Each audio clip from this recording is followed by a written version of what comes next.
कभी दर्पण को देख, दर्पण, आईना, शीशा, मिरर, समझ में आ गया? कभी देखना ड्रेसिंग टेबल के सामने, दर्पण ऐसा दोस्त है कि जब तुम हंसते हो तो वो भी हंसता है, जब तुम रोते हो तो दर्पण भी रोता है, जब तुम चिढ़ाते हो तो दर्पण भी चिढ़ाता है। जैसा मुंह बनाओ दर्पण वैसा रूप दिखा दिया करता है।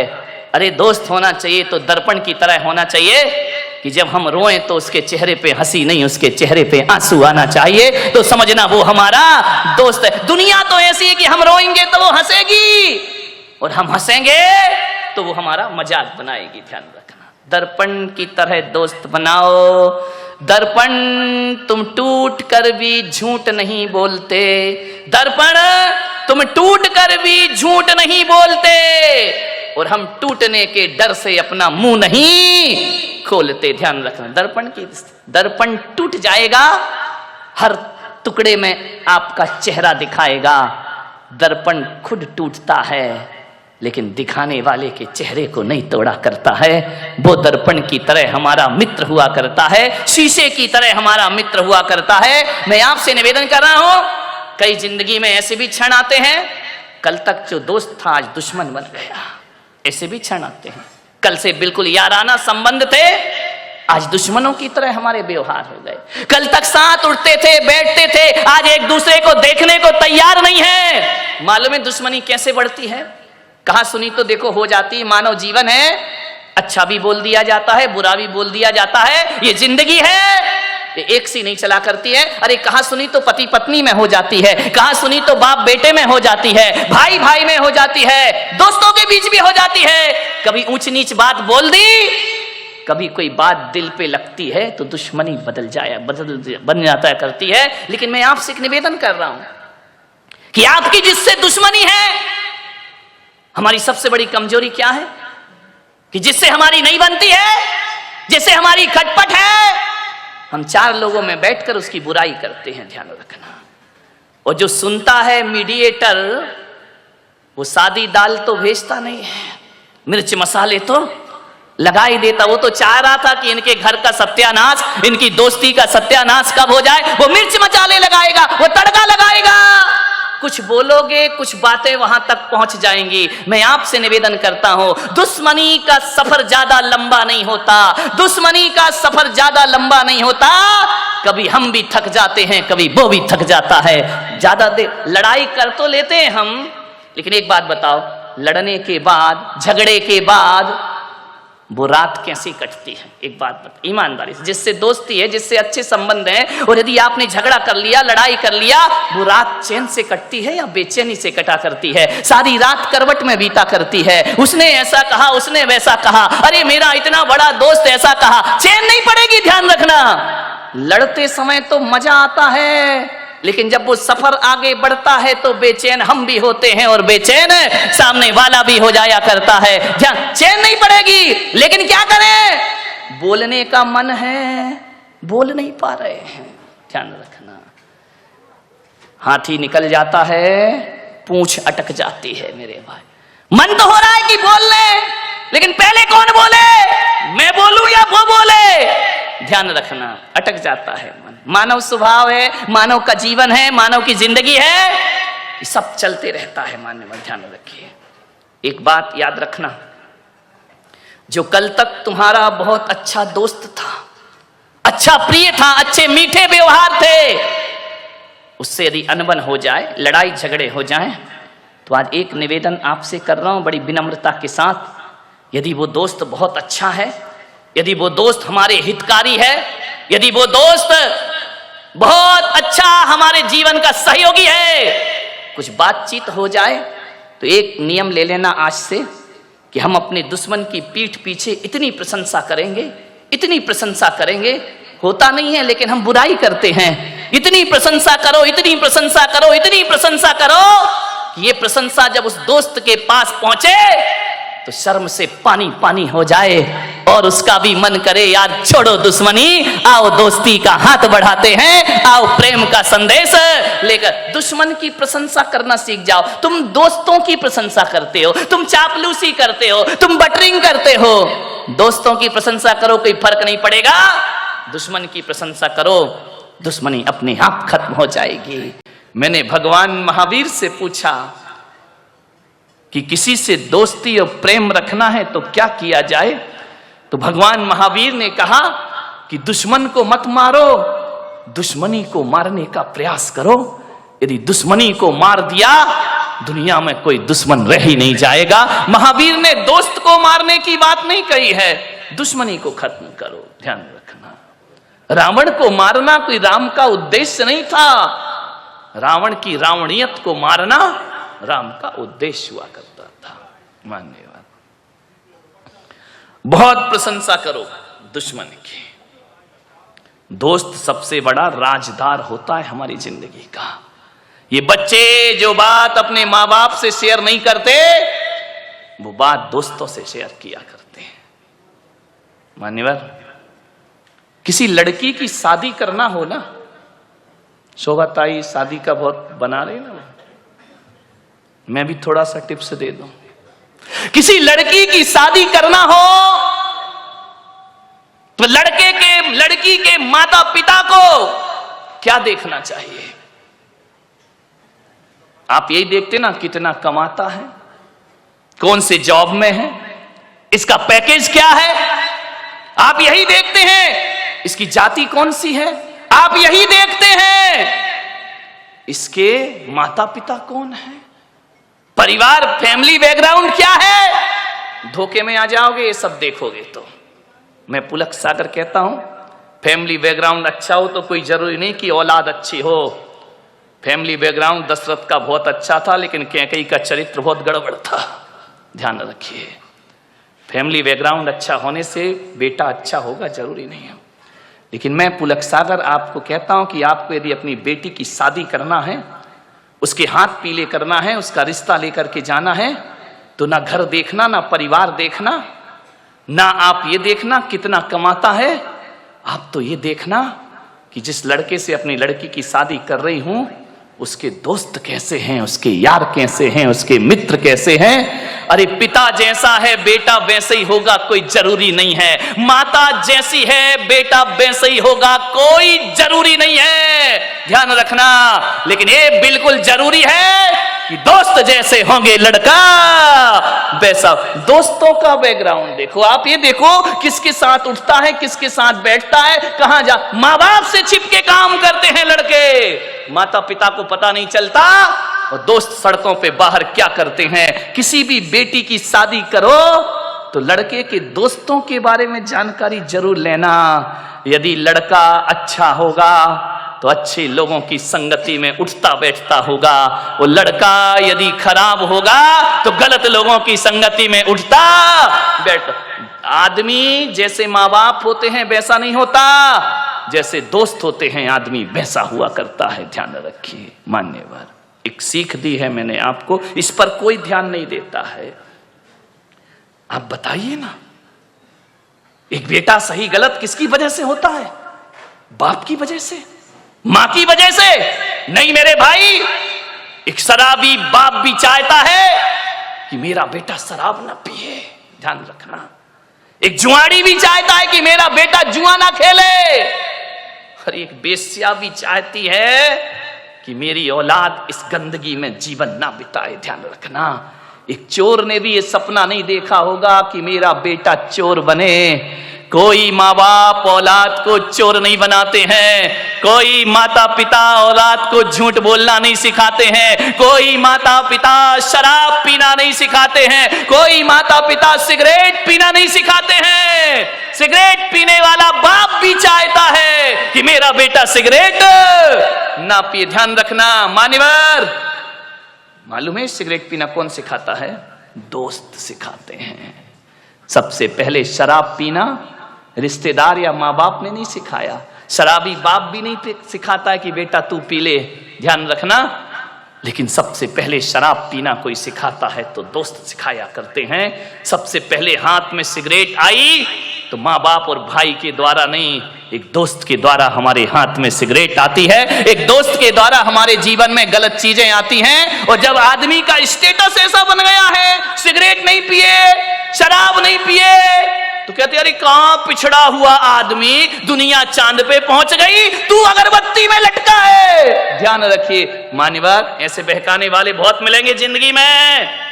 मान्यवर, मैं तो कहता हूं यदि बिगाड़ने वाले दोस्तों से तो बिना दोस्त की जिंदगी गुजार लो, वो अच्छी हुआ करती है। लेकिन ऐसे दोस्तों की संगति ना करो जो हमारी जिंदगी को बर्बाद करके रख दिया करते हो। मानिए, आप सोचिए, जीवन में संगति का बहुत असर पड़ता है।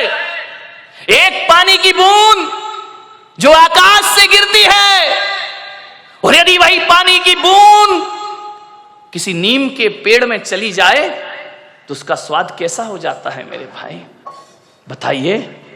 कड़वा हो जाता है। नीम जानते हो? नहीं जानते हैं तो बोलो ना जानते हैं, नहीं तो मैं समझ रहा तुम कुछ जानते ही नहीं हो। एक नीम के पेड़ में चला जाए तो स्वाद उसका कड़वा हो जाता है। वही पानी की बूंद गन्ने के खेत में चली जाए तो मीठी हो जाया करती है। और वही पानी की बूंद यदि केले के पेड़ में चली जाए तो कपूर बन जाया करती है। वही पानी की बूंद यदि सांप के मुख में चली जाए तो हलाहल जहर बन जाया करती है। और वही पानी की बूंद नाली में चली जाए तो गंदी नाली हो जाती है। वही पानी की बूंद यदि समुद्र में गिर जाए तो खारी हो जाती है। और वही पानी की बूंद यदि सीपी के मुंह में चली जाए तो मोती बन करके निखर जाया करती है। बूंद एक ही है। ये इतने रूप क्यों हुए उस बूंद के? संगति के कारण से। किसकी संगति करी उसने? मोती बना सीप की संगति से और जहर बना सांप की संगति से। ध्यान रखिए, संगति का जीवन में बहुत फर्क पड़ा करता है। एक संत के पास दो तोते थे। एक आदमी उनके यहां बैठने गया संत जी के दर्शन करने। दोनों तोते अलग अलग पिंजरे में बंद थे। अब जैसे ही पहुंचे तो एक तोता बोला, आइए, राम राम, स्वागत है आपका, स्वागतम, आइए बैठिए। आदमी को बड़ा अच्छा लगा कि यार तोता कितना मीठा बोल रहा है। जय जिनेन्द्र, राम राम, आइए भाई साहब बैठिए, अतिथि देवो भव, आपका स्वागत है, आपका सम्मान है। इतना सुकून मिला उसको। वो मुड़ा थोड़ा सा दूसरे तोते की तरफ। दूसरा तोते ने इतनी गालियां बकी, इतनी गालियां बकी, मारो, काटो, पीटो, पकड़ो, लूटो। अरे उसने कहा कि संत जी क्या मामला है? एक तोता गालियों पे गालियां बक रहा है और एक तोता आइए स्वागतम बड़ा मीठा शब्द बोल रहा है। संत ने कहा, मैंने इन तोतों से कुछ जिंदगी का पाठ पढ़ा है। बोले क्या पाठ पढ़ा है? बोले जब ये तोते पैदा हुए थे, एक तोता मैंने डाकू के घर भेज दिया था और एक तोता मैंने साधु के घर भेज दिया था। अरे जो साधु का तोता था वो कहता था राम राम तुम्हारा स्वागत है, और जो डाकू के घर पला है वो कहता है मारो, काटो, पकड़ो और लूटो। ये संगति का फल है। तोता तो एक ही है ना, किस घर में पड़ा है? एक बात याद रखना, भीलनी के घर में पड़ा हुआ चंदन तिलक लगाने के काम नहीं आता, चूल्हे में जला करके रोटियां बनाया करती है। ध्यान रखना, भीलनी के घर में रखा हुआ हीरे का टुकड़ा आभूषण नहीं बनता है, वो पैर घिसने के काम आया करता। कहां पड़े हो आप? चंदन पड़ा चमार घर, ध्यान रखिए, नित नित कूटे चाम। चंदन कहां जाना चाहिए? किसी पंडित पुजारी के पास जाए तो माथे का तिलक बनेगा, और ऐसी जगह चला जाए जहां रोज चमड़ा कूटा जाएगा। ध्यान रखिए, सोचना है आपको। आप कीमती हैं, आप महत्वपूर्ण हैं। दोस्ती को ध्यान में रखिए, किसके साथ आपका उठना बैठना है। एक बात याद रखना, मैखाने में बैठकर दूध पीना खराब है।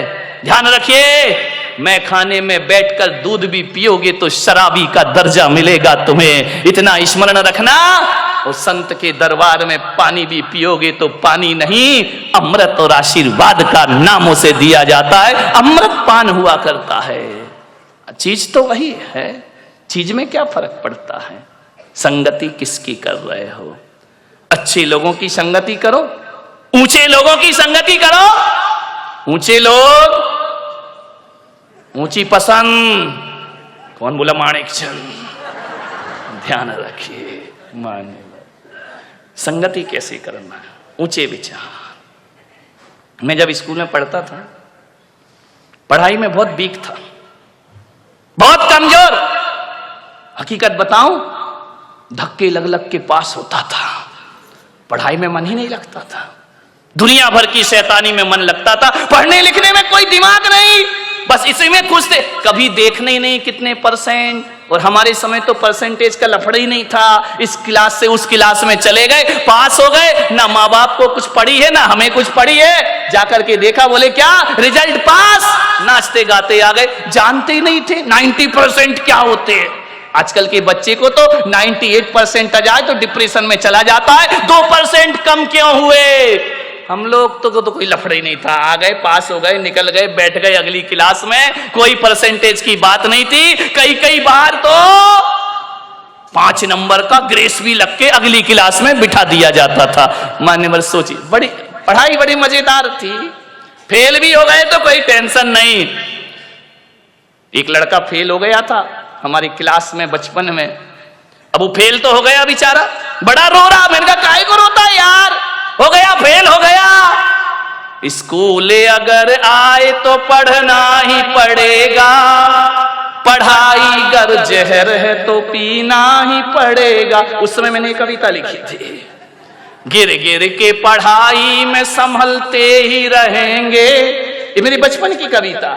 गिर गिर के पढ़ाई में संभलते ही रहेंगे, गर फेल भी हो जाए तो पढ़ते ही रहेंगे। जिसने किया फेल वही पास करेगा, पढ़ाई अगर जहर तो पीना ही पड़ेगा। हाँ, कितने खुश हो गए। देखो ऐसी बातें इतनी जल्दी आ जाती हैं। अरे जो फेल कर रहा वही पास करेगा, टेंशन काहे को ले रहा है। अभी नहीं करेगा, अगले साल करेगा। आज की पढ़ाई बिल्कुल अलग हो गई है। ध्यान रखना, मैं पढ़ता था, पीछे की लाइन में बैठता था, मेरे नंबर कम आते थे। मेरे एक शिक्षक थे, आज मुझे स्मरण में आ रहे हैं, डी भारत, क्रिश्चियन थे। वो मुझे बहुत प्यार करते थे बचपन में। वृद्ध थे, रिटायर्ड होने के बाद भी वो स्कूल पढ़ाते थे कि मैं सरकार की पेंशन जो मिलती है ना, ये फ्री में नहीं खाऊंगा, जब तक हाथ पैर चल रहे हैं स्कूल रोज आऊंगा। ऐसे वह शिक्षक थे। उन्होंने एक दिन मुझे बुलाया कि इधर आओ, तुम देखने में तो बड़े अच्छे हो। उस समय तो मैं अच्छा ही था। क्यों अभी गड़बड़ लग रहा हूं क्या? ध्यान रखिए। उन्होंने कहा इधर आओ, तुम पढ़ते लिखते क्यों नहीं? मैंने कहा पढ़ता तो दिमाग में कुछ नहीं चढ़ता है। बोले नहीं चढ़ेगा। मालूम है मेरी संगति खराब थी, गलत लोगों के साथ पीछे की सीट में बैठता था, मस्ती करना, टीचर पढ़ा रहा है एक दूसरे की छेड़छाड़ करना, टीचरों के नाम रखना उल्टे सीधे। अब स्कूलों में तो यही होता है, और क्या करोगे। उनको चिढ़ाना, उनकी नकल करना। वो चले गए तो ब्लैक बोर्ड में उनका चित्र बनाना, चित्र बना रहे सर का, बन गया बंदर का। बड़ी आफत होती थी। उन्होंने कहा इधर आओ, देखने में बड़े अच्छे हो लेकिन काम तुम्हारे बहुत गड़बड़ है, पढ़ाई में आगे बढ़ो। मैंने कहा मैं नहीं लगता मन। स्कूल क्यों आते हो? माँ बाप भेजते हैं, आना तो मैं बिल्कुल नहीं चाहता हूं, लेकिन अब भेजते हैं तो भेजते, मैं करूं क्या। उन्होंने कहा इधर आओ, तुम्हारा पढ़ने में मन लगेगा। मैं 8th क्लास तक बहुत घटिया नंबर से पास होता था, बड़ी मुश्किल से। उन्होंने मुझे कहा आज से मेरा आदेश है, तुम पीछे की सीट में नहीं आगे की सीट में आकर के बैठोगे। पीछे की सीट पे वही बैठता है जो पढ़ाई से जी चुराता है, जो क्लास में मस्ती करना जानता है। ये आगे की सीट में जितने लड़के बैठे सब इंटेलिजेंट बच्चे हैं। और बेटा मैं कहता हूँ आज से होशियार बच्चों के साथ रहो, तुम्हारा सोच बदलेगा, तुम्हारा चिंतन बदलेगा। मान्यवर मुझे नहीं मालूम था उस समय, तो मुझे मजाक लगा कि क्या बकवास कर रहे हैं। 1 साल 2 साल जब मैं आगे की सीट में मैंने बैठना प्रारंभ किया, मेरे दोस्त थे अच्छे, उनके नाम मुकेश, प्रशांत, ये सब मेरे छोटे छोटे दोस्त थे, साथ पढ़ता था। वो क्लास में अव्वल दर्जे में पास होते थे। मान्यवर जो 3rd डिवीजन में मैं पास होता था, पासिंग मार्क, उन लड़कों की संगति करी, मेरे 60% नंबर आना प्रारंभ हो गए। क्योंकि वो लड़के मौज मस्ती नहीं करते थे, वो करते थे समय पर, लेकिन पढ़ाई के समय पढ़ाई, उनके साथ रह रहकर मैंने पढ़ना सीखा। मैं कहता हूं कि 2-3 साल की उस साधना में मेरे क्लास में अच्छे नंबर आने लगे। मान्यवर, जिन लोगों के साथ जैसी संगति वैसी मति, ध्यान रखना, जैसी संगति करोगे वैसी मति हो जाएगी। आज मैं जो कुछ भी हूं, आज मैं बोल पा रहा हूं, मैं महाराज भी बन गया तो मुझ में इतना दिमाग बुद्धि नहीं थी, आज ईमानदारी से स्वीकार कर रहा हूं। लेकिन बोलने की कला यदि मैंने किसी से सीखी है, चिंतन सीखा है, तो तरुण सागर महाराज के साथ रह करके मैंने सब कुछ सीखा है।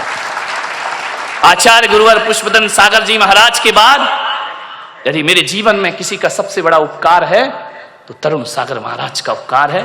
3 साल उन्होंने मुझे पढ़ाया लिखाया, योग्य बनाया, उन्होंने मुझे चिंतन सौंपा। मान्यवर, कोई कैसा भी कुछ भी कहता रहे, जो जैन समाज में तरुण सागर ने चिंतन परोसा है, कोई मुनि इतना बड़ा चिंतन इस देश में नहीं परोस सका, जिन्होंने देश के जैन धर्म को जन धर्म बनाने का। आज मैं दुखी हूं क्योंकि उनसे मेरा केवल इतना ही रिश्ता नहीं है कि वो मेरे अग्रज हैं, मेरे बड़े मुनि हैं, मैं उनके संग में दीक्षित हूं आचार्य महाराज से।